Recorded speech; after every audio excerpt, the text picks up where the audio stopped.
Ladies and gentlemen, what is up? Welcome to the show. Welcome to the Profit Report. Ladies and gentlemen, this might be a quick one. Honestly, these Halloween episodes didn't have a crazy big amount of things to talk about, but they did have some key things to talk about, which is I'm grateful for. It's been a very, very busy day, a day that requires, yes, of course, you guessed it, incense. Why? Because I require calm. I require being centered and peaceful, and what a day. What a day, what a day, what a day. I feel like I stopped a pretty big incident in my school today. So I feel very happy that I am able to navigate those types of things with the skill that I do. So it was an interesting day, to be sure. And we'll talk about it. We'll get to it. What we're going to mostly focus and get talking to about today is wrestling. Last night I co-streamed in a way, kind of, with Panda B Mikey. So if ever you're on the stream and you're like, man, Brent, when can I get Prophet God doing more stuff? When can I do that? You'll be aware. On Twitter, you should follow me. And then when we're here, you should pay attention. I do have footage of a Halloween-themed event that I took place as a part of with Panda B Mikey over on his Twitch channel. But for those things to be released to this Twitch channel or to my YouTube channel, there needs to be a need, right? It's marketing 101. It's the market, right? Where there's demand, there will be supply. That's it. So right now there's really no demand for me to do anything outside the realms of wrestling, so I'm not going to be doing anything outside the realms of wrestling at this point in time. Again, our focus right now is work, social life, like just me and being like zen and calm, and then of course Profit Report, including the T-mode, hashtag T-mode, in which we are participating until 2K22 comes out. Now, reports are different, but I think that it's still going to come out next year. Like, I think we have 11 months to wait for that game. I don't think it's coming out very soon. So, with that being said, ladies and gentlemen, welcome to the show. Welcome to the stream. We're going to begin. We're going to start reviewing wrestling. We're going to talk about, are these two shows that we're talking about tonight profitable? Was Friday Night Smackdown, Halloween Edition, profitable? Was AEW Rampage, Halloween Edition, profitable? Were these things profitable? We'll talk about a few of those things, and were they worth your time as we get into it. But first, ladies and gentlemen, I just want to thank you for being here, for being a part of the Profit Report in any way that you are, whether you're here post-haste on Twitch or post-haste on YouTube. Doesn't much matter to me. Whether you follow me on Twitter for no reason and you like my stupid tweets, that makes me feel good too. So I'm glad that I can return the favor in any way by giving these Profit Reports to you, as well as T-Mode. So, with that being said, ladies and gentlemen, let's get to the first show that we're going to be talking about here tonight. Let me pull up my notes. And this show is from Smackdown, the Mohegan Sun Arena. I don't know where this is. I have no idea. No clue. But the Mohegan Sun. Charlotte Flair out now. If you remember last week on the Profit Report, we noted that there was some issues with Charlotte Flair and Becky Lynch in regards to their title exchange. Well, we found out later that that was a bit of a shoot. There was actual drama there, and I found that out about an hour after ending Profit Report. So we tied that up on last Profit Report in our little bit of corrections edition of Profit Report, and I'm going to make mistakes, and that's just how it's going to be. If I mishear a storyline, I mishear a storyline. I'll make it up on the next Profit Report. I don't think we have very many things to get correct on this episode. Charlotte Flair comes out, the girls in the back win a title. It's like, oh my god, wow, amazing, you deserve it, amazing, great. When Charlotte Flair wins a title, Charlotte Flair, just another Friday. I really like arrogant Charlotte. This is her promo right now. Arrogant, she's calling out the fans. This is as close to Ric Flair as Charlotte has ever gotten, and she is doing such a good job in this role. And I don't know if it's because she actually has some real life going on, but Charlotte is definitely doing well in this arrogant Charlotte role. Sasha Banks out. She claims that Charlotte might be scared of her and doesn't want to give her a title opportunity. Charlotte says, no, I'm not scared. It's time for new opportunities. And I've beaten Sasha too many times. It's time for someone new. Shotzi comes out. Shotzi wants a shot at the title, of course. Shotzi Blackheart, Lockhart, Greenheart, Shotzi something heart. Everything from NXT is like heart of something. Johnny Gargano is the heart of NXT. Blackheart, Ciampa, Shotzi Blackheart, all sorts of hearts over in NXT. Anyway, she's on SmackDown now. Shotzi and her tank make her way to the ring, and she actually gets a bit of crowd interaction here. She doesn't get whatted. It was a good segment, and they have a really good match. The match goes for a very long time, 2 commercial breaks, which is good. You're bringing in a new character, and you want to develop this character. You want to say, okay, I want to introduce the fans to this character. Of course, Shotzi has been on TV before in WWE and in SmackDown Raw programming, but not like this, not where she gets the spotlight. It's one-on-one against the champion. We're going to see this in both shows. We're going to see it in SmackDown, and we're going to see it in AEW Rampage, and I'm curious to know which one does better. However, I will say both do it really damn well. Shotzi gets beat by Charlotte after Sasha interferes in the match. It's a little bit wonky because Shotzi is a face. Sasha is acting as if she is a face, and Shotzi gets beat by Charlotte Flair. Bow down to the Queen. 1, 2, 3. Charlotte makes her exit, and Shotzi attacks Sasha Banks. A heel turn for Shotzi. So this is interesting because she did have a tag team partner, and now she's, I don't know, are they going to make her a singles competitor? We'll have to find out. Shotzi attacking Sasha brutally, and this takes a long time too. A lot of the show actually is this, and I'm not sure if it's just a lot of people are out, they're not there, or what, but there was very, very few people on this show. A lot of segments kind of tied in to another segment happening tonight, which is really interesting when they do that type of thing. I don't think Roman Reigns was there, but we'll talk about that. We'll talk about it right now. Adam Pearce is via satellite from home. Via satellite is what it used to be. It's probably via Zoom now. Announces that he is fining Brock Lesnar $1 million and suspending Brock Lesnar indefinitely. This is good. Now, a $1 million fine for a wrestler is insanely high. You typically, if you were to fine somebody, you would fine them probably maybe 1 to 2% of their salary.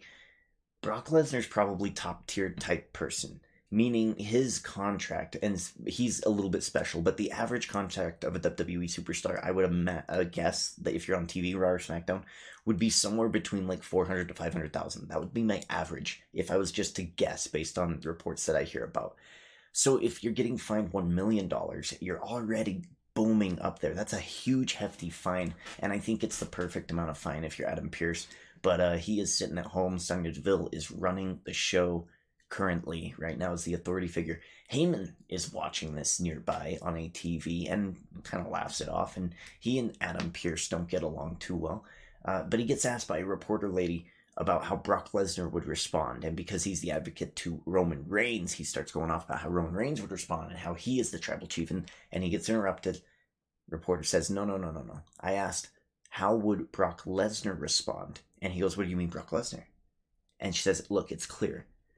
You and Lesnar are friends, and you know best how he would respond. We're curious. We want to get your input. And immediately Heyman goes into this, I'm the advocate to the 1 in 21. You know what I mean? Like the whole Paul Heyman like thing that he had done in the past for Brock Lesnar as the advocate. But he has to stop himself because he realizes, oh, no, I'm not the advocate for Brock Lesnar anymore. I need to chill. I can't pump him up like that anymore. I have to keep him relegated so that I can advocate for Roman Reigns now. So, but you can see as he's still struggling, as if I'm friends with Brock, but I work for Roman, and it's done so well. They do it really, really well again in this segment. Heyman says, why don't you just leave me alone, and leaves. He seems flustered. That's perfect for that character. I really, really liked that whole interaction. We move on in SmackDown. Drew McIntyre out for an open challenge. Ali responds. I really don't have much to say about this. You're trying to bring on old characters. new characters and try to set them up with new matchups. And this is a good matchup. Drew McIntyre versus Ali. However, I'm almost certain that Ali and Drew McIntyre have had issues in the past because of Retribution, because of the COVID era when Drew McIntyre was champion on Raw.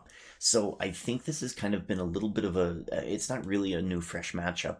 And, it happens exactly how you think it would happen. Drew McIntyre beats Ali. It just is what it is. Ali then gets a mic after the match and gets mad and says that the crowd doesn't like him because his name is Mustafa Ali. And that seems to be the extent of his character. Again, it's a good story, but it's just capped. There's not much profit margin after. It's a generic character, and I really wish they would give Ali a little bit more of something to do. So we're about halfway through the show now. We have Kofi Kingston escorting King Woods in the back, and they run into Hit Row. Yes! Hit Row. Interesting. As Hit Row sings the praises of King Woods. This is interesting to me because Hit Row seemed very heelish coming in. Last week with their promo, maybe they were heelish. Last week with their promo and their match, maybe they were heelish. But you don't really quite know that. In this segment, they're definitely chummy with King Woods and Sir Kofi. And they sing his praises. So it seems to me that they might be making Hit Row face, which would be pretty cool to see if we have a Survivor Series coming up and we have King Woods going up against the Bloodline. We get Hit Row. I think it'd be kind of fun. Maybe Roman Reigns and the Bloodline, like we had said last time on the Profit Report when we covered SmackDown, to hire Hit Row because that money goes up and they go to the highest bidder. They're not really loyal to a king. They're loyal to that almighty dollar. And who is more loyal to that almighty dollar than Top Dollar? Nada. I don't think so. So this is good. So I'm excited about this. Again, Hit Row is a group of characters that I'm invested in. I like all of them, and I want to see good things, and they're doing it right. They're bringing them in as characters slowly, and they are saying, hey, look, these characters are cool with the good guys. So as the audience member, you're just thinking, yeah, good guys stuff. All right, so we're going to get the knighting of Kofi Kingston here in this segment. And, this is okay. It's pretty solid for a New Day segment. Again, New Day segments are always good, but they're always capped. We say this a lot. Usos interrupt this segment, but it's actually a pretty solid segment. We got Knight Kofi being knighted and King Woods doing royal creeds, which is a little bit of a thing for his past. And they're doing a whole gimmick of kings and queens and Hand of the King. And Michael Cole says that Sir Kofi is now the Hand of the King, the second most powerful individual in the realm, which is very, very Game of Thrones knowledge from Michael Cole. He nerded out a little bit there. Or are they actually going with that gimmick for Kofi Kingston, that he is Hand of the King, he's second most powerful? Maybe that's something coming up later, but I highly doubt it. I think it's just a nickname, and Michael Cole watches Game of Thrones. That's my guess. So the Usos really interrupt before the match sets off, and they do their thing. They say, hey, once again, we're going up against the New Day. The Bloodline runs SmackDown. Welcome back, New Day. We run SmackDown now. We're the champions now. So, Royal Creed from King Woods. They're going to have a tag team match, and that's going to be your main event of the night. It was a really good segment. I liked it, and it was a little bit more. It was a little bit better. Like, New Day's here, and then the King and the Hand of the King stuff kind of raised it up a little bit. So it was a pretty solid segment. So we're going to get into Trick or Street Fight. There's going to be a couple of these throughout WWE on Halloween weeks, seemingly. We get Boogs and Nakamura taking on Corbin and Pit Boss Moss. Pit Moss? I don't know this guy. But again, this is unfortunate because you can tell that the crowd's not really into it. They know it's a gimmick match. They know it doesn't mean anything, and it's just kind of like a surface level facade of Halloween for them. But whatever, it's a pretty fun match, actually. If you were there live, I think you would love this type of a match. There's candy buckets everywhere that get kicked into the crowd, so candy is flying into the crowd. I really, really like that for all the kids that are there in attendance, for all the people who are there in attendance. They get to participate in some way. Baron Corbin does a great spot where he picks up a pumpkin, shows it to the crowd, they cheer, and then he smashes it, right? It's a perfect way to show that you're the bad guy. So happy Corbin and Moss They get a helping hand from two masked individuals, and it's Carrillo and Garza, new tag team on SmackDown. I guess they're heels. It's better that they're heels and not faces, but I guess they have an issue with New Day. So this is gonna be interesting. I wonder if Garza and Carrillo are gonna go up against Hit Row maybe. I would love to see a Survivor Series themed match on SmackDown with a few of these characters who we've been promised, but we haven't really seen much of. So that would be really, really interesting. Yeah, Corbin and Pit Moss. I don't know what his name is. Pit Moss, Riddick Moss, old guy.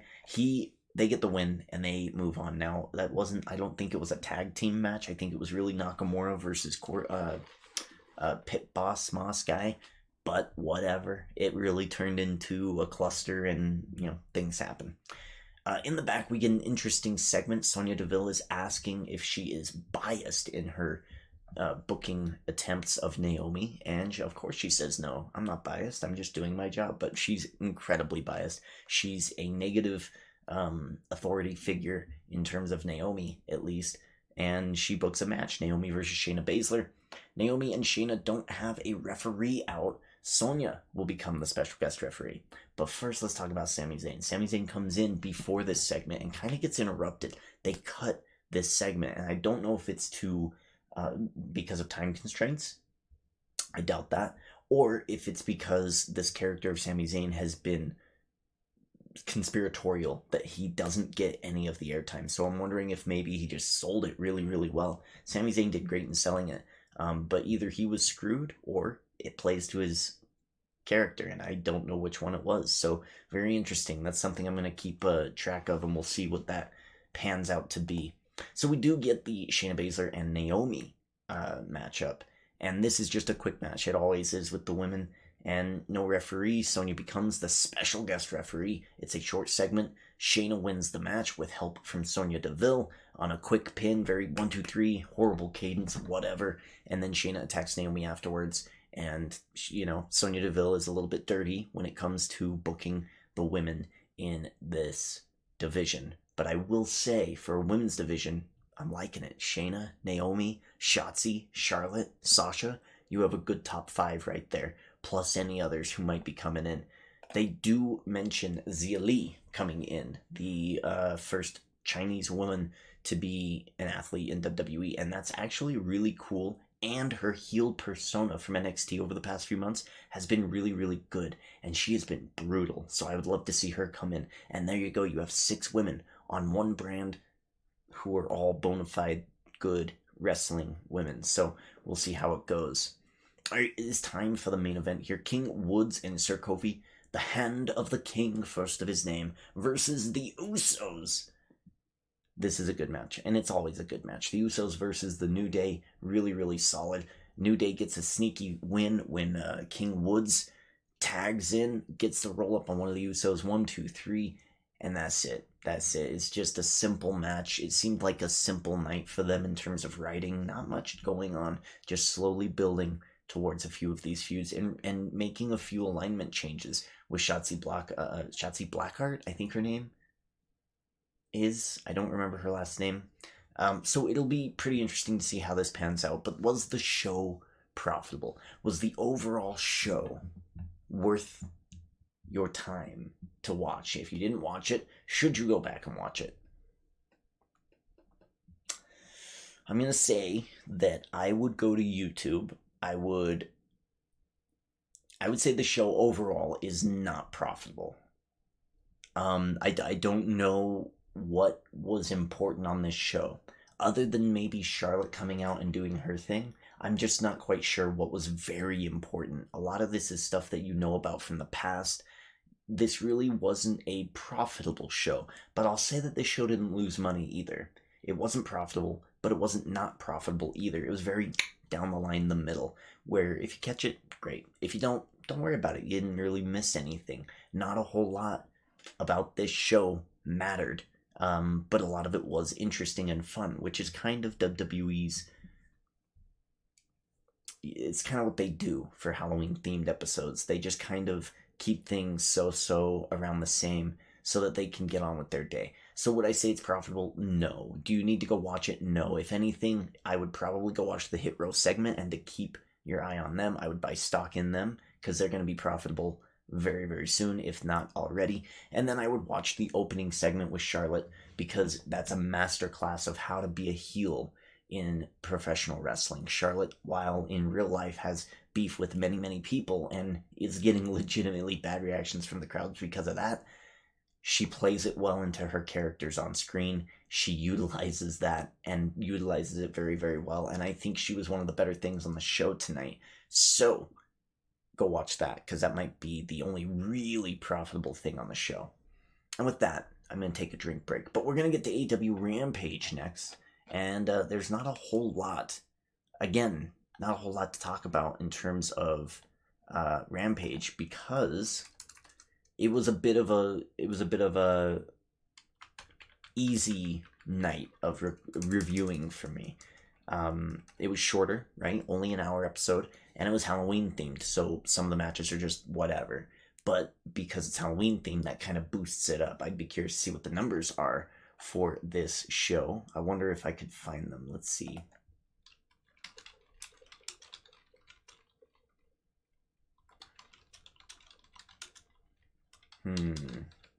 Let's see. I wonder if I could find it.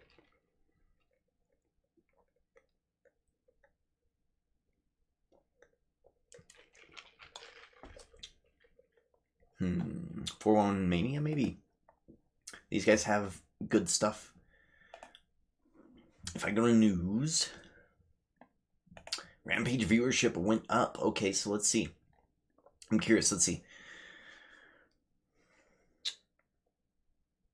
This is according to 411 Mania, alright? 623,000 viewers on TNT. That's a pretty big jump from the 533,000 viewers last week's show. And its highest since Grand Slam, which had 640,000. So, a really good episode. And we're gonna talk about it. This is a really, really good episode to introduce all those new people into the show, and we'll talk about how they did that in just a second. In the key 18 to 49 demographic, Rampage posted a 0.25 rating with 320,000 viewers, and that's also up from the 0.22 rating and 288,000 from last week. So good advancements in numbers there. So that's really, really good. All right, well, let's talk about it. I'm interested in the ratings only because if AEW Rampage does well, then it will continue to do well, and it'll continue to grow. If it stops growing, it'll kind of go by the wayside of 205 Live and Main Event and NXT and all these other shows that WWE have tried to put money into that haven't really gone so well. So I'm very happy that Rampage, the Halloween edition, got a little bit of a bump. And even on a Halloween-themed episode, when some of the matches are just kind of throwaway matches. I mean, we have Matt Sydal taking on Dante Martin, which is not a very big sellable match, just to be honest. We have DMD Britt Baker taking on Abaddon. Abaddon is a very unknown character to the general public of AEW viewership, so I don't think she would be able to move the needle in any significant way. But the way they market this episode is very, very good, and we'll talk about it. And then the main match that I think people are here to see is Eddie Kingston versus Daniel Bryan. And then, of course, we get our AEW Rampage Punk appearance, which seems to be a staple. No Hook, though. No Hook, no Hobbs this week. Very interesting to know. I'm keeping my eye on the Hook watch.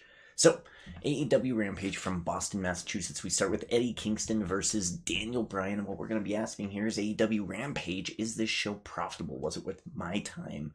Was it worth a watch? Another great opening match for AEW. Kingston and Danielson, both faces, want to win to further themselves in this Eliminator tournament. Now, again, face versus face in WWE is always very, boring. Yes, we're both good guys. They shake hands. But this one felt different.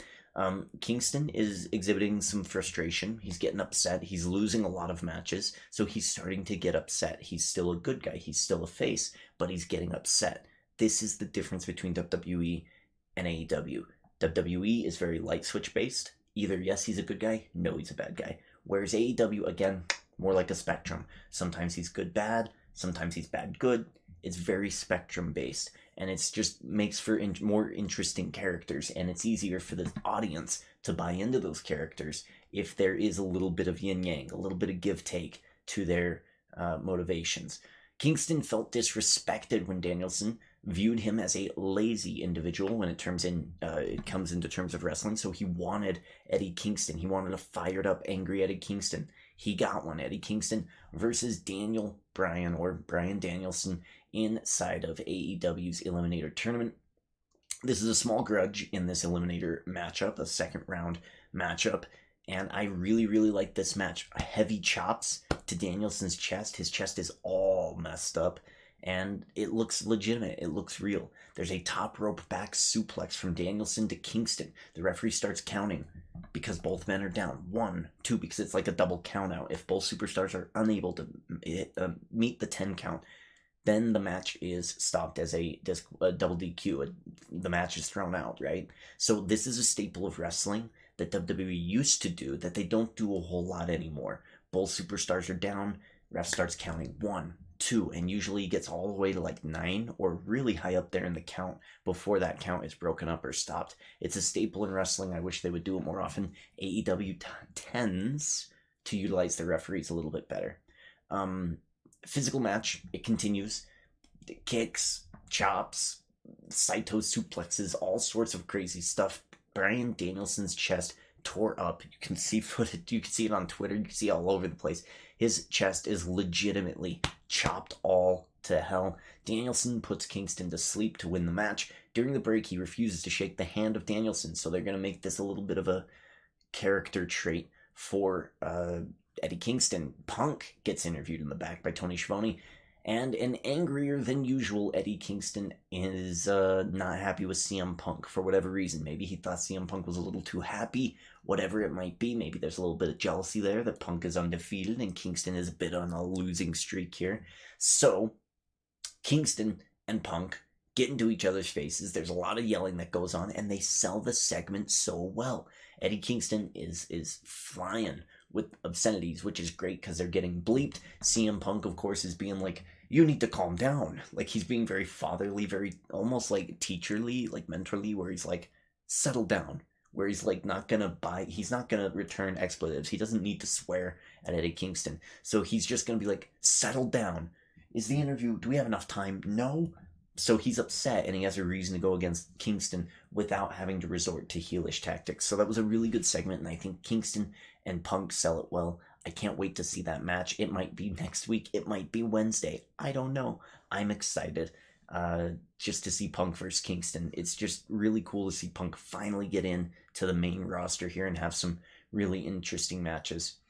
We go to Matt Sydal versus Dante Martin. Matt Sydal has a 2-0 record against Martin in these matches. Now, usually those are probably taking place on Dark or Elevation, the YouTube shows of AEW, but this one is happening on a bigger show. This one's happening on Rampage. It's a bigger match. It's a bigger fight feel. Rush is accompanying Martin. Leo Rush is. Let's see if this works the way I expect. And the way I expect is, well, because Leo Rush is here and it's a bigger, more important match, I would assume that Dante Martin just gets the win. So let's see. Sydal misses the move that won him the previous 2 meetings, hits the double springboard moonsault to win the match. Okay, it was a decent match, whatever. Rush credited as the X Factor in the difference. The slow burn continues. We're talking about Dante Martin, and we're talking about Leo Rush, and Leo Rush pulling him to the dark side, saying, no, listen to me, and you'll win more. So this might be one of those evidences that Rush supplies to Martin to say, hey, be like me, and you could be a winner. So we'll see if it works. Very short segment, though, nothing too much to talk about. We got a trick or treat match. Abaddon versus Britt Baker coming up. And this match is, again, another themed match. We talked about SmackDown. We talked about the Trick or Street match and or Trick or Street fight match and what we wanted to see from that and how it kind of disappointed, but it was also kind of fun. Let's see what AEW does to respond to that. Jamie Hayter and Rebby will be accompanying Dr. Britt Baker, DMD, to ringside, and they are dressed up as scary monsters, kind of like Abaddon. Abaddon is a scary monster, and I don't think she's faking. She scares me. She legitimately scares me. Abaddon is asked a question by Mark Henry, of course, during Mark Henry's beginning thing, where he's asking the two to talk to each other to kind of promote the match that they're about to have, and Abaddon just splurts blood and starts groaning. And then Dr. Britt Baker says her thing, and they go back to Abaddon, and she's gone. And they don't know where she went, and it was spooky, whatever. They sell it really, really well. This is a great way to introduce a character to the general audiences, or to reintroduce a character to the general audiences after they've been off of TV for so long. So they do it perfectly here with Abaddon. This is very fun. Halloween-themed match. There's no doubt going to be crazy amounts of shenanigans here with Rebel, but let's see. And this is a great way to introduce Abaddon, again, reintroduce her to the audiences. There are many times in this match where she gets beat down and she just gets back up. She does the whole Kane thing where she's like dead and then she just gets up and turns her head. Undertaker did this a lot too. A lot of spooky people or supernatural themed superstars tend to do this type of a thing. So it's very, very interesting to see it here with Abaddon. Abaddon is 16-1. On Dark and Elevation. She has been almost undefeated this year, so it seems to me that she should be a little bit higher up in the rankings, but because she's on Dark and Elevation, that's lower tier talent, so sure, okay, I can understand her not getting a shot. So she has a number one contendership matchup right here tonight against Britt Baker. If she wins, she gets to be number one contender to the Women's Championship of AEW and to get a match against Britt Baker. Seems like AEW has plans for this character. Why? Because she's winning 16-1 on Dark and Elevation, and they do so much to protect her in this match. So let's talk about it. Perfect for a Halloween episode.